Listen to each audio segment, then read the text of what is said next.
ಪರಲೋಕದವುಗಳ ಕಡೆಗೆ ನೋಡುವಂತೆ ನಿಮ್ಮ ಆತ್ಮವನ್ನು ವಾಕ್ಯದಲ್ಲಿ ಬಲಪಡಿಸುವ ಅನುದಿನದ ಧ್ಯಾನ. ಇಂದಿನ ಧ್ಯಾನದ ಶೀರ್ಷಿಕೆ ಶೋಧನೆಗಳು ಎದುರಾಗುತ್ತವೆ. ಈ ದಿನದ ಸತ್ಯವೇದದ ವಾಕ್ಯ: ನರಜನ್ಮದವರನ್ನು ಬಾಧಿಸಿ ವ್ಯಥೆಗೊಳಿಸುವುದು ಆತನಿಗೆ ಇಷ್ಟವಿಲ್ಲ. ಪ್ರಲಾಪಗಳು 3ನೇ ಅಧ್ಯಾಯ 33ನೇ ವಚನ.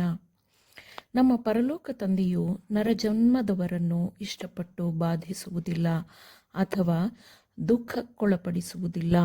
ಸುಂಟರ ಗಾಳಿ ಮತ್ತು ಬಿರುಗಾಳಿ, ಬೆಂಕಿ ಮತ್ತು ಪ್ರವಾಹದಲ್ಲೂ ಆತನ ಉದ್ದೇಶವಿದೆ. ತನ್ನ ಜನರನ್ನು ಇನ್ನೂ ಹೆಚ್ಚಿನ ಅಪಾಯಗಳಿಂದ ರಕ್ಷಿಸಬೇಕೆಂದು ಕರ್ತನು ಕಷ್ಟ ದುಃಖಗಳನ್ನು ಅನುಮತಿಸುತ್ತಾನೆ. ಪ್ರತಿಯೊಬ್ಬನು ತನ್ನ ಹೃದಯವನ್ನು ಸೂಕ್ಷ್ಮವಾಗಿ ಮತ್ತು ಎಚ್ಚರಿಕೆಯಿಂದ ಪರೀಕ್ಷಿಸಬೇಕು ಮತ್ತು ಪ್ರತಿಯೊಬ್ಬನೂ ತನ್ನ ಬಳಿಗೆ ಬರಬೇಕು ಎಂದು ದೇವರು ಬಯಸುತ್ತಾನೆ.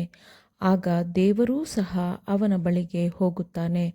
ನಮ್ಮ ಜೀವನವು ದೇವರ ಕೈಗಳಲ್ಲಿ ಇದೆ. ನಮ್ಮ ಕಣ್ಣಿಗೆ ಕಾಣಿಸದ ಅಪಾಯಗಳನ್ನು ಆತನು ನೋಡುತ್ತಾನೆ. ನಮಗೆ ಎಲ್ಲ ಆಶೀರ್ವಾದಗಳನ್ನು ಕೊಡುವವನೂ ಆತನೇ. ನಮಗೆ ಆತನು ಕೃಪೆಯನ್ನು ತೋರುವವನೂ ಆಗಿದ್ದಾನೆ. ನಮ್ಮ ಎಲ್ಲ ಅನುಭವಗಳನ್ನು, ಕೆಲಸಗಳನ್ನು ಸರಿಪಡಿಸುವವನೂ ಆತನೇ. ನಾವು ನೋಡಲಾಗದ ಅಪಾಯಗಳನ್ನು ಆತನು ನೋಡುತ್ತಾನೆ. ತನ್ನ ಜನರ ಹೃದಯಗಳು ದುಃಖದಿಂದ ತುಂಬಿರುವಂತೆ ದೇವರು ಅನುಮತಿ ಕೊಡಬಹುದು. ಯಾಕೆಂದರೆ ಅವರು ತಮ್ಮ ಪಾದಗಳಿಗೆ ನೇರವಾದ ಮಾರ್ಗವನ್ನು ಮಾಡಿಕೊಳ್ಳಬೇಕು. ಇಲ್ಲದಿದ್ದರೆ ಕುಂಟರು ದಾರಿ ತಪ್ಪುತ್ತಾರೆ ಎಂದು ದೇವರು ಬಯಸುತ್ತಾನೆ. ನಮ್ಮ ಮಿತಿಯನ್ನು ದೇವರು ಬಲ್ಲವನಾಗಿದ್ದಾನೆ ಮತ್ತು ನಾವು ಧೂಳಿಗೆ ಸಮಾನರು ಎಂಬುದನ್ನು ಆತನು ನೆನಪಿಸಿಕೊಳ್ಳುತ್ತಾನೆ. ನಮ್ಮ ತಲೆಯಲ್ಲಿರುವ ಕೂದಲುಗಳ ಲೆಕ್ಕವನ್ನು ಆತನು ತಿಳಿದುಕೊಂಡಿದ್ದಾನೆ. ತನ್ನ ಜನರನ್ನು ತಾನು ಮರೆತಿಲ್ಲ ಎಂಬುದನ್ನು ತನ್ನ ಜನರು ಜ್ಞಾಪಕದಲ್ಲಿಟ್ಟುಕೊಳ್ಳುವಂತೆ ತನ್ನ ಜನರನ್ನು ನೈಸರ್ಗಿಕ ಕಾರಣಗಳ ಮೂಲಕ ನಡೆಸುತ್ತಾನೆ. ಆದರೆ ಪರೀಕ್ಷಿಸದ ಮತ್ತು ಖಂಡನೆಯಿಲ್ಲದ ಮಾರ್ಗದಲ್ಲಿ ನಡೆಯುವುದಕ್ಕೆ ಅವರು ಅನುಮತಿಸಲ್ಪಟ್ಟರೆ ಅಂತಹ ಮಾರ್ಗವು ಅವರನ್ನು ದೊಡ್ಡ ಕಷ್ಟಕ್ಕೆ ನಡೆಸುತ್ತದೆ ಎಂಬುದನ್ನು ತನ್ನ ಜನರು ಅರಿತುಕೊಂಡು ಆ ಮಾರ್ಗವನ್ನು ತ್ಯಜಿಸಬೇಕು ಎಂದು ದೇವರು ಬಯಸುತ್ತಾನೆ. ನಮ್ಮ ಹೃದಯಗಳು ಶೋಧಿಸಲ್ಪಡಲು ನಡೆಸಲ್ಪಡಬೇಕು.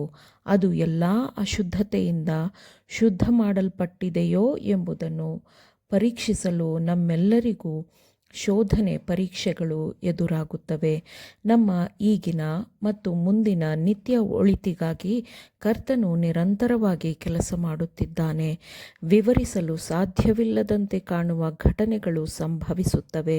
ಆದರೆ ನಾವು ದೇವರಲ್ಲಿ ನಂಬಿಕೆ ಇಟ್ಟರೆ, ತಾಳ್ಮೆಯಿಂದ ಆತನಿಗಾಗಿ ಎದುರು ನೋಡುತ್ತಿದ್ದರೆ, ನಮ್ಮ ಹೃದಯಗಳನ್ನು ಆತನ ಮುಂದೆ ತಗ್ಗಿಸಿದರೆ, ನಮ್ಮ ಶತ್ರುವಾದವನು ಜಯಗಳಿಸಲು ಕರ್ತನು ಅನುಮತಿಸುವುದಿಲ್ಲ. ಕರ್ತನು ತನ್ನ ಜನರನ್ನು ತನ್ನದೇ ಆದ ರೀತಿಯಲ್ಲಿ ರಕ್ಷಿಸುತ್ತಾನೆ. ಅಂತಹ ವಿಧಾನಗಳು ಮತ್ತು ಅಂತಹ ಕಾರ್ಯಭಾರಿಯ ಮೂಲಕ ಮಹಿಮೆಯು ಕರ್ತನಿಗಾಗುತ್ತದೆ ಮತ್ತು ಸ್ತುತಿ ಸ್ತೋತ್ರಗಳೆಲ್ಲವೂ ಆತನೊಬ್ಬನಿಗೆ ಸೇರಿದವುಗಳಾಗಿವೆ. ಪ್ರತಿಯೊಬ್ಬ ರಕ್ಷಿಸಲ್ಪಟ್ಟ ಆತ್ಮವು ಕ್ರಿಸ್ತನೊಂದಿಗೆ ಆತನ ಮಹಿಮೆಯಲ್ಲಿ ಪಾಲುಗಾರನಾಗುವಂತೆ ಆ ಪ್ರತಿಯೊಂದು ಆತ್ಮವೂ ಸಹ ಕ್ರಿಸ್ತನೊಂದಿಗೆ ಆತನ ಕಷ್ಟಗಳಲ್ಲಿ ಪಾಲುಗಾರನಾಗಬೇಕು. ದೇವರು ಯಾಕೆ ತಮ್ಮನ್ನು ಶೋಧನೆಗೆ ಒಪ್ಪಿಸಿಕೊಟ್ಟಿದ್ದಾನೆ ಎಂಬುದನ್ನು ಎಷ್ಟು ಕಡಿಮೆ ಜನರು ಅರ್ಥ ಮಾಡಿಕೊಳ್ಳುತ್ತಾರೆ ಅಲ್ಲವೇ? ನಮ್ಮ ನಂಬಿಕೆಯನ್ನು ಪರೀಕ್ಷಿಸುವ ಮೂಲಕ ಮಾತ್ರ ನಾವು ಆತ್ಮೀಕವಾದ ಬಲವನ್ನು ಹೊಂದಿಕೊಳ್ಳಬಹುದು. ತನ್ನ ಜನರು ತನ್ನ ಮೇಲೆ ಪೂರ್ಣವಾಗಿ ಆತುಕೊಳ್ಳಬೇಕೆಂದು ದೇವರು ನಮಗೆ ಶಿಕ್ಷಣ ನೀಡಲು ಪ್ರಯತ್ನಿಸುತ್ತಿದ್ದಾನೆ. ದೇವರು ಅವರಿಗೆ ಕಲಿಸುವ ಪಾಠಗಳ ಮೂಲಕ ಅವರು ಹೆಚ್ಚು ಹೆಚ್ಚು ಆತ್ಮೀಕ ಜೀವನವನ್ನು ನಡೆಸಬೇಕು ಎಂದು ದೇವರು ಬಯಸುತ್ತಾನೆ. ಸೌಮ್ಯರಾಗಿ, ತಗ್ಗಿದವರಾಗಿ ಆತನ ವಾಕ್ಯವನ್ನು ಪಾಲಿಸದಿದ್ದರೆ ಆತನ ಹೆಸರಿನ ಕೆಲಸಗಳನ್ನು ಮಾಡಲಿಕ್ಕಾಗುವಂತೆ ಅವುಗಳಿಗೆ ಸಿದ್ಧರಾಗುವ ಹಾಗೆ ಸರಿಯಾಗಿ ವಾಕ್ಯವನ್ನು ಸ್ವೀಕರಿಸುವಂತೆ ಅವರನ್ನು ಅನುಭವದಿಂದ ಬರುವ ತಿಳುವಳಿಕೆಗೆ ದೇವರು ನಡೆಸುತ್ತಾನೆ. ದೇವರು ತನ್ನ ಜನರ ಜೀವನದ ಮೂಲಕ ತನ್ನ ಬಲವನ್ನು ಗಮನಾರ್ಹವಾದ ರೀತಿಯಲ್ಲಿ ಪ್ರಕಟಪಡಿಸಲು ಬಯಸುತ್ತಾನೆ. ಆಮೇನ್.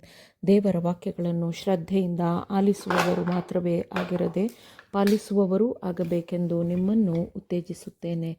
ಪರಿಶುದ್ಧಾತ್ಮನ ಸಹಾಯದಿಂದ ಆಲಿಸಿದ ನಿಮ್ಮೆಲ್ಲರಿಗೂ ಧನ್ಯವಾದಗಳು. ಮತ್ತೆ ದೈನಂದಿನ ಧ್ಯಾನಕ್ಕಾಗಿ ನಾಳೆ ಸಂಧಿಸೋಣ. ಆಮೇನ್.